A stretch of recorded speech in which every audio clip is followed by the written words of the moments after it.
Bob, what are you doing? Oh, watching a movie.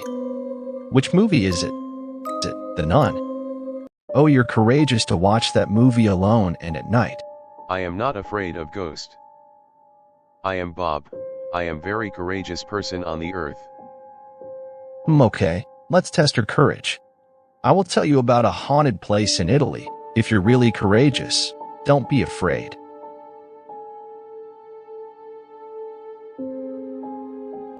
Imagine being sent to an island just to die. That was Poveglia Island for most people in Venice for a very long time. In the north of Italy, you'll find what's called the Venetian Lagoon. Between the islands Venice and Lido, Poveglia Island is situated. This island is often referred to as Plague Island. No other place in the world has seen so much suffering as this place. Residents of Venice refuse to go near the island.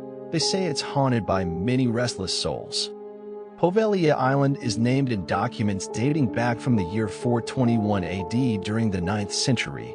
The island was mainly inhabited by refugees from Padua and Este. When Venice, and thus also Poveglia, were under attack by Genoa in 1379, the residents fled to another island called Giudecca. After this, the island was abandoned until 1527. Then the plague hit Italy.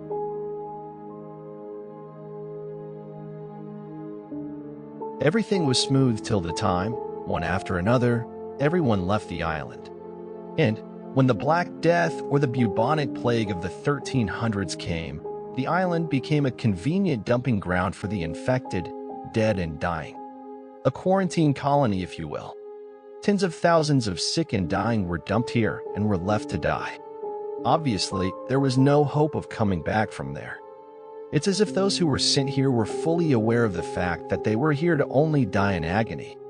Both dead and the ones too sick to fight back were burned here.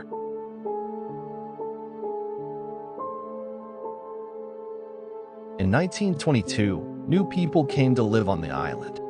This time the new residents were psychiatric patients. From the 1800s to the early part of the 1900s, the island was turned into a mental asylum, the Poveglia Asylum. Everybody knew that this place was for anything but rehabilitation.